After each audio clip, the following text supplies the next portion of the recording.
এ আব্বা, আম্মাদেরকে বলি, আম্মা ভয় নাও ভিতরে। আল্লাহ কইছে ইত্তাকুল্লাহ হাক্কা তুকাতিহি ওয়ালা তামুতুন্না ইল্লা ওয়া আনতুম মুসলিমুন।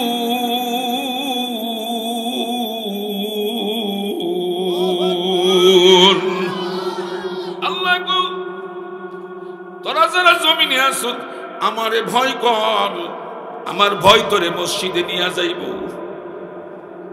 নামাজ না পড়লে আমি রাগমু, এটা আমি কইছি। এই ভয়টা তোরে মসজিদ মুখী করব। মিথ্যা কইতে মনে চায়, আল্লাহর ভয় তোরে বাধা দিবে না। মিথ্যা কথা কইস না, আল্লাহ নিষেধ করছে। কথা কর। পরনারীর দিকে চাইস না, আল্লাহ কইছে চোখগুলি নিচের দিকে অবনত কর। পরনারীর দিকে চাইস না, আল্লাহর ভয় তোকে সমস্ত অন্যায় থেকে ফিরাইয়া রাখবে। মাঝে মাঝে মনে হবে আল্লাহ, এরপরেও আমার চেয়ে বড় অপরাধী কেউ নাই। এই দুনিয়ায় এসে আমি ইচ্ছাই অনিচ্ছাই অনেক পাপ কইরা ফেলাইছি রে আল্লাহ। কারণ এটা কাদার জায়গা, কাদা না লাগাইতে চাইলে অনিচ্ছাইও কাদা লেগে যায়। কথা কন না কে? যুবক, গুনাহ থেকে কিন্তু তুমি বাঁচতে চাও, এটা আমি বিশ্বাস করি। কিন্তু অনেক সময় ইচ্ছা থাকলেও বাঁচতে পারো না। বন্ধুর বিয়াই গেছো, আরে মেয়েরা কি সুন্দর করে সাজুগুজু করে আইছে। তোমার মনে চাইছে, তোমার যৌবন আছে একটু, মনে চাইছে ফুর্তি করতা, হাসি তামাশা করলা। যতবার চাইলা, যতবার তামাশা করলা, ততবার কবিরা গুনাহ। একটা কবিরা গুনার জন্য কম পক্ষে তুমি ৭,০০০ বছর জাহান্নামে থাকবা। এই জন্য যুবক, আল্লাহর ভয় যাদের আছে, ওই যে অনুষ্ঠানে গেছে, অনিচ্ছায় চোখের সামনে অনেক বেগানানি পড়ছে। জোহরের টাইম হয়েছে, মসজিদে ঢুকছে, উজু করছে, পবিত্র হয়েছে, নামাজ শেষ করে কইতাছে আল্লাহ, আমি ইচ্ছাই অনিচ্ছাই যে ভুলগুলি করছি তুমি মাফ কইরা দাও। তুমি যদি মাফ না করো আল্লাহ বান্দারে, বলো আল্লাহ বান্দা যাইব কার কাছে? দিল থেকে তখন অটোমেটিক চোখ দিয়া পানি আসবে। আব্বা আদমের অন্তরের মধ্যে ভয় ছিল কার? কথা কোন? ভয় ছিল কার? আল্লাহ আমারে বানাইছে, আল্লাহ আমারে খাওয়ায়, আল্লাহ আমারে পালে। এই দুনিয়া আমার আল্লাহর চেয়ে বড় আপনার কেউ? কথা কোন না? আপনার কেউ? সুতরাং সব সময় আল্লাহর ভয় নিয়ে দুনিয়াতে চলবা। অন্যায় তোমাকে স্পর্শ করবে না, কসম করে বলে যাই। এটাই হচ্ছে আজকের আলোচনার মূল পয়েন্ট। আল্লাহ কো না, তোদের আব্বারে বানাইছি, বানাইয়া বেহেশত রাখছি, বেহেশতে তোদের মালিকানা। সুবহানাল্লাহ। বাপের বাড়ির মালিক কি ফুতে হয় না অন্য বেড়া হয়? ছেলে মেয়ে হয় না অন্য হয়? আল্লাহ কো বেহেশত তোদের মালিকানা, তোদের আব্বারে বানাই আমি বেহেশতের মালিক বানাইছি। সব বেহেশতের মালিক আমি, কেননা আমার এটা বাবার বাড়ি। আমার বাবা বেহেশতে ছিল, বাবার বাড়ি জান্নাতি, বাবাও যাবে জান্নাতি। মাঝখানে যদি বাবার অনুসরণ না করে পথ হারিয়ে যায়, তাইলে তো তারে সিল কাওয়া নিয়ে যাবে। তারে সিল কাওয়া নিয়ে যাবে, বাগে খাবে, জংলায় তারে হিংস্র প্রাণী খেয়ে ফেলবে। এই জন্য কইছে আমি আব্বা, আব্বা গো আমি আব্বা। তোদের আব্বা সারা জাহানের মানুষের আব্বা, না হিন্দু, না মুসলিম, না খ্রিস্টান, না বৌদ্ধ, সবার আব্বা আদম সফিউল্লাহ বলে। আমি না বুঝা একটা ভুল করছিলাম, ৩৫০ বছর আমি জমিনের মধ্যে কাঁদছি। আমারে বেহেশত থেকে বের করে দিছে, বেহেশত থেকে বের করে দিছে। আমি নাকি অপবিত্র হয়ে গেছি।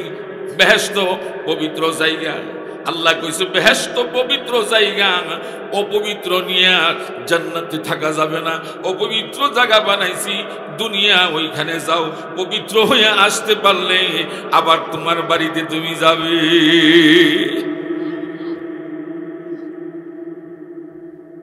পবিত্র হইয়া আয়ো।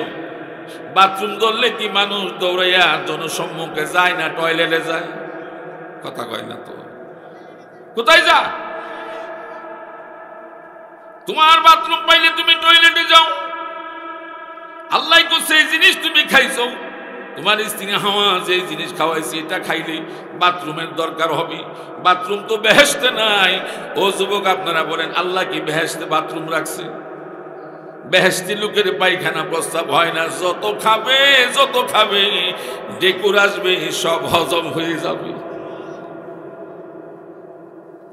মনে চাইতে হবে না, মুখ দিয়ে আনতে হবে না। বেহেশতে গেলে মনে কল্পনা হওয়ার সাথে সাথে যেটা খাইতে মনে চাইবা, ইচ্ছে মতো খাইবা। খাওয়ার পরে বাথরুমের জরুরত হবে না, প্রস্রাব পায়খানার জরুরত হবে না। একটা কুদরতি ডেকুর আসবে, ডেকুর আসতে দেখবা সব খানা পানি হয়ে যাবে।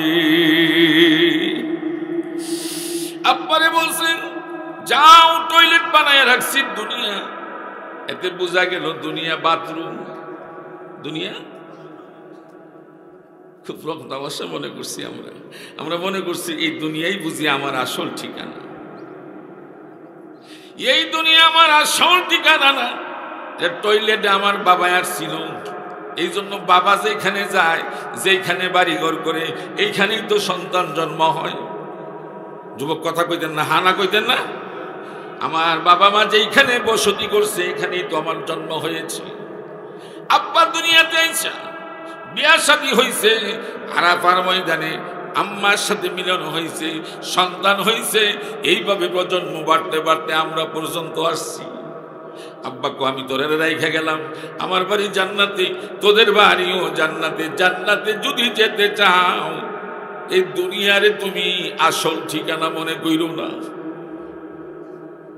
আব্বাই কও আমি না বুঝে একটা ভুল কইরা 350 বছর কাঁদছি। কয় বছর? কথা কইতেইব, কয় বছর? 350 বছর কাঁদছি, একটাই দোয়া করছি, রব্বানা যালামনা আনফুসানা ওয়া ইন লাম তাগফির লানা ওয়া তারহামনা লানাকুনান্না মিনাল খাসিরিন। যদি এই দোয়াটা তোমরা জানো আব্বা, একটু কলিজা থেকে পড়ো। কারণ তুমি যে তোমার নিজের উপরে, আমি যে আমার নিজের উপরে কত জুলুম করছি এটা আল্লাহ ছাড়া কেউ জানে না। যদি পাপকে ভয় করো তাইলে এই মুহূর্তে আমার সাথে পড়ো।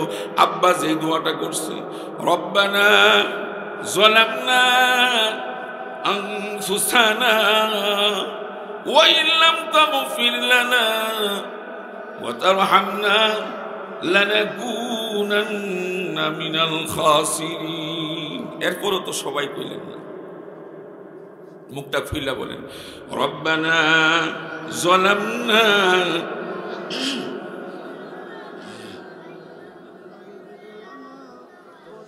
ওয়া তারহামনা লানাকুনান্না মিনাল খাসিরিন। ও আমার রব, ও আমার আল্লাহ, ও আমার প্রতিপালক, আমি আমার নিজের উপরে নিজে জুলুম করছি কি করছি না? গুনাহ যে আছে মানতে মনে চায় না। না, এখানে আমরা সব মনে ফেরেশতা নাকি? সব ফেরেশতা না? নিজের উপরে নিজে জুলুম হয়েছে না? সব ভুলে হয়েছে না কিছু ইচ্ছাই হয়েছে? কথা কর না কে? ইচ্ছাও হয়েছে, অনিচ্ছাও হয়েছে। যেটা ইচ্ছা হয়েছে এটা ডাবল ভুল, যেটা অনিচ্ছাই হয়েছে এটা আল্লাহ তাআলা মাফ করার সুযোগ আছে। তবে সব কি মাফ করে, খালেস দিলে তওবা করলে আল্লাহ সব মাফ করে। আজকে কি দোয়ার আগে এই কথাটা প্রতিজ্ঞা করতে পারি না যে আল্লাহ এই মুহূর্তে জীবনের সব গুনাহ ক্ষমা চাইলাম, তুমি আল্লাহ আমারে ক্ষমা করে দাও। আমি অনেক জুলুম আমার উপরে করছি, আমি অনেক অন্যায় করছি, ও আল্লাহ, আমার তো বেলাটা এখন ডুবে ডুবে অবস্থা। যারা ইয়ং, আপনারা হয়তো আশাবাদী যে আরো কিছুদিন বাঁচবেন, বৃদ্ধ হবেন, দাদা হইবেন, নানা হইবেন, তারপরে চাইবেন। কিন্তু আমরা যারা বুড়ো হয়ে গেছি, আমাদের কিন্তু দুনিয়াতে আর কোন কাল বাকি, কথা বুঝছেন না, আমাদের কোনো কাল বাকি নাই। আপনারা যারা যৌবনে আছেন, আপনারা আশা করতেছেন যে আমি বৃদ্ধকাল পাব, কথা বলেন না? আশা করতেই পারেন, মানুষ তো আশা নিয়েই বেঁচে থাকে। আশা করাটা অপরাধ না। আমি এই পর্যন্ত যে বেঁচে আছি, এটা কি আমার ক্রেডিট না আল্লাহ? জুড়ে বলতে হবে কার? কারণ হায়াতের গ্যারান্টি তো আমাদের হাতে নাই। হায়াতের গ্যারান্টি কার হাতে? চিল্লায় বলতে হবে কার হাতে? এখানে অনেক মানুষ আছেন, চিৎকার করে আল্লাহ করে ডাক দিলে জমিন থরথর করে কাঁপবে। আর জমিন যখন কাঁপবে, আল্লাহর আরশে আজিমও কাঁপবে। সুবহানাল্লাহ কয় না? সুবহানাল্লাহ যত কইবেন, তত আল্লাহ আপনারে পবিত্র বানায় দেবে। কারণ সুবহানাল্লাহ অর্থ হচ্ছে আল্লাহ পূত এবং পবিত্র। আল্লাহর পবিত্রতা বয়ান করলেও আল্লাহ পবিত্র, না করলেও, যুবক কথা বলেন, আল্লাহ পূত পবিত্র, কইলেও পবিত্র, না কইলেও পবিত্র। আল্লাহ কো, তুমি যদি সুবহানাল্লাহ কো, আমার পবিত্রতা বর্ণনা করো, আমি তো এমনি পবিত্র। আমি আল্লাহ, তুমি যে অপবিত্র আছো না, তোমারে পবিত্র বানায় দেব। আর জোরে কইতেন না সুবহানাল্লাহ? এটা তোমার লাভ। তুমি কইলেও আমি পবিত্র, না কইলেও। এই জন্য আল্লাহ কয়, বান্দা অপরাধ করছো নিজের উপরে, বুঝা করছো তার না বুঝা করছো, ও বান্দা আয়, সময় আছে, এখনো ফিরায়। যুবক, আব্বা তুই ফিরে আয়, তুই আর মোবাইলে ঢুকিস না, এই উলঙ্গ ছবি আর দেখিস না বাপ। তুই দেখতে দেখতে তোর জীবন যৌবন সব ধ্বংস হয়ে যাচ্ছে, তুই টের পাচ্ছিস। হে বাবা, তুই মোবাইলে আর কত ঢুকবি? এই মোবাইলে তোর কত ঘন্টা সময় জীবনে নষ্ট করবে? বলেন তো, যারা মোবাইল দেখা এই পর্যন্ত মোবাইল দিনে রাইতে দেখে, হেরার কোন দিক দিয়ে উন্নতি হয়েছে? শুধু কানা হয়েছে না, চোখ গেছে, ব্রেন গেছে, তার যৌবন পর্যন্ত ধ্বংস হয়ে গেছে।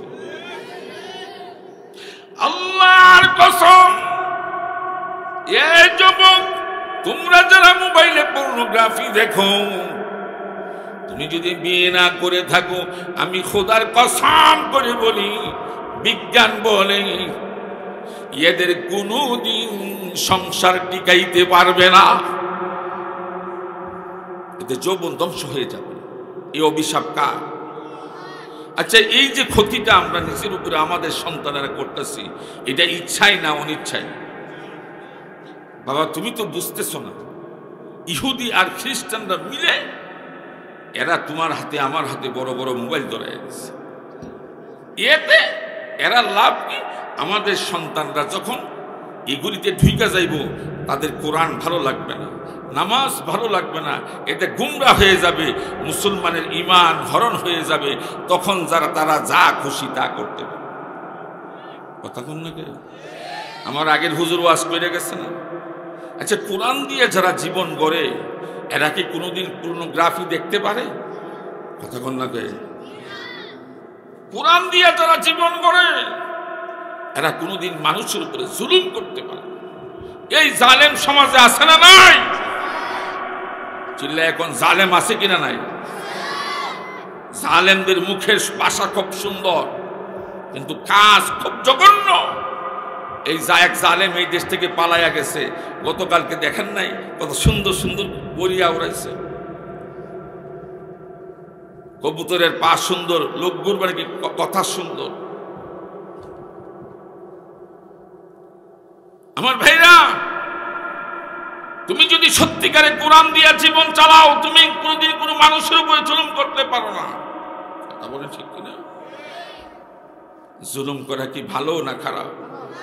চিল্লায় বলেন, ভালো না খারাপ? জুলুম আমাদের দেশে আছে না নাই? জুড়ে কোন আছে না নাই? সবলরা দুর্বলের উপর অত্যাচার করে, জুলুম করে। আল্লাহ কো যারা জুলুম করস জালেমের ঠিকানা বেশি দিন টিকবে না, জালেমের রাজত্ব আল্লাহ টিকায় নাই, এটা প্রমাণ করে দিলেন শেখ হাসিনারে বাংলাদেশে গ্রেফতার করে। কথা বলে ঠিক কিনা? আমরা চিন্তাও করতে পারি নাই। আর এরা যে কত ধরনের ভাষা প্রয়োগ করছে আলেমদেরকে নিয়া, বিভিন্ন দলেরকে নিয়া, চিন্তাও করতে পারি নাই এই জালেমদের যে আল্লাহ হঠাৎ করে এইভাবে পতন দিব। বলেন তো পতন দিলেন কে? তুমিও যদি সমাজের জালেম হও তোমারও পতন হবেই হবে, কোনো সন্দেহ